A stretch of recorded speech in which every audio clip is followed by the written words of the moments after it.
हरितालिका तीज व्रत कथा, जिसके दिव्य केशों पर मदार के पुष्पों की माला शोभा देती है और जिन भगवान शंकर के मस्तक पर चंद्र और कंठ के मुंडों की माला पड़ी हुई है, जो माता पार्वती दिव्य वस्त्रों से तथा भगवान शंकर दिगंबर वेश धारण किए हैं, उन दोनों भवानी शंकर को मैं नमस्कार करती हूँ। कैलाश पर्वत के सुंदर शिखर पर माता पार्वती जी ने श्री महादेव से पूछा, हे महेश्वर, मुझे आप वह गुप्त वार्ता कहिए जो सबके लिए सब धर्मों से भी सरल और महान फल देने वाली हो। हे नाथ, यदि आप भली भांति प्रसन्न हैं तो आप उसे मेरे सम्मुख प्रकट कीजिए। हे जगन्नाथ, आप आदि मध्य और अंत रहित हैं। आपकी माया का कोई पार नहीं है। आपको मैंने किस प्रकार भली भांति प्राप्त किया है, कौन से व्रत तप और जान के पुष्प फल से आप मुझको वर रूप में मिले हैं। श्री महादेव जी बोले, हे देवी, यह सुनिए, मैं आपके सम्मुख व्रत को कहता हूँ जो परम गुप्त है।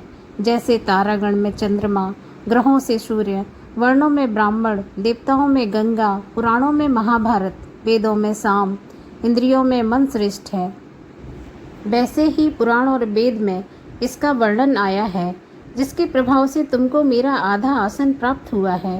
हे प्रिय, इसी का मैं तुमसे वर्णन करता हूँ। सुनो।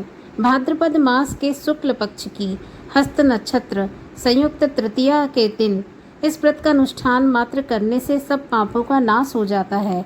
तुमने पहले हिमालय पर्वत पर इस व्रत को किया था, जो मैं तुम्हें सुनाता हूँ। पार्वती जी बोली, हे प्रभु, इस व्रत को मैंने किस लिए किया था, यह मुझे सुनने की इच्छा है, तो कृपा करके बताइए।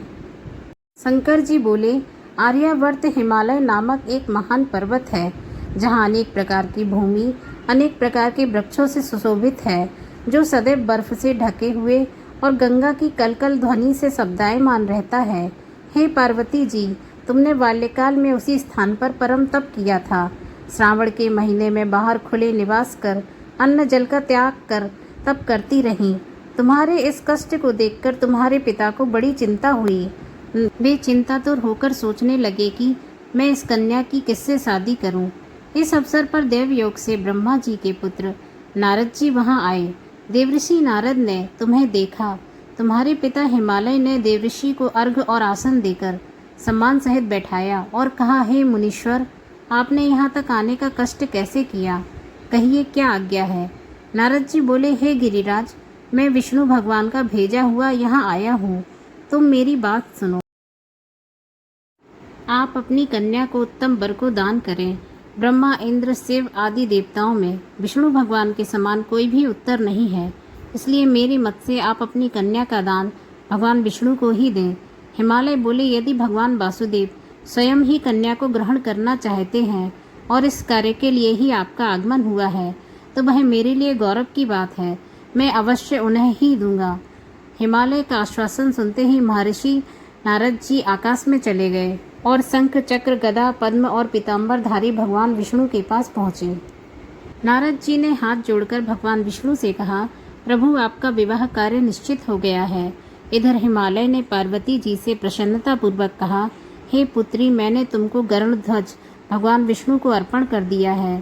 पिता के इन वाक्यों को सुनकर पार्वती अपनी सहेली के घर गई और पृथ्वी पर गिरकर अत्यंत दुखित होकर विलाप करने लगी। उनको विलाप करते हुए देखकर उनकी सखी बोली, हे देवी, तुम किस कारण से दुखी हो, मुझे बताओ, मैं अवश्य ही तुम्हारी इच्छा पूर्ण करूंगी।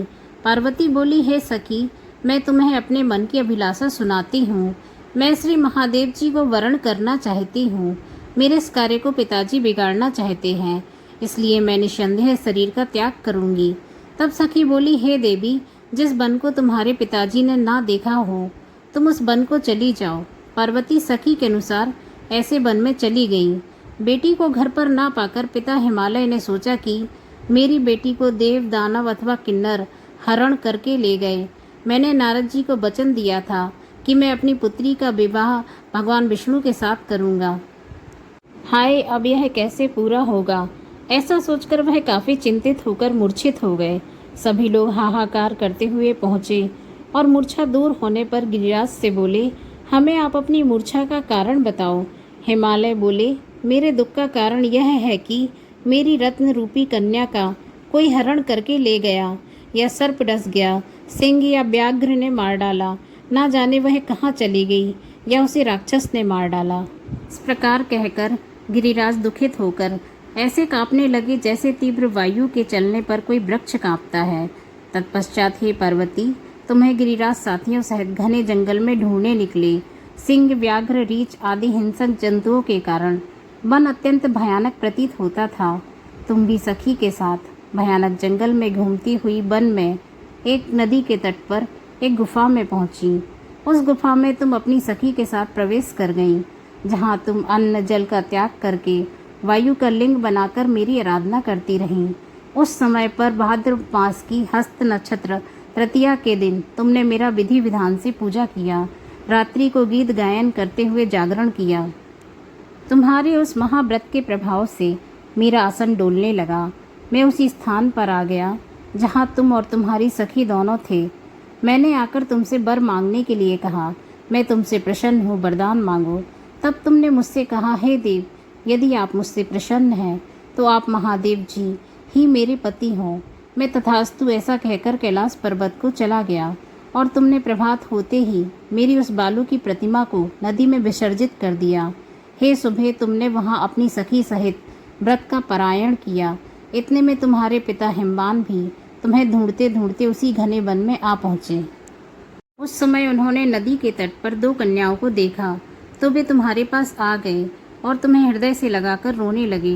बोले, बेटी, तुम इस सिंह और व्याघ्र युक्त घने वन में क्यों चली आई?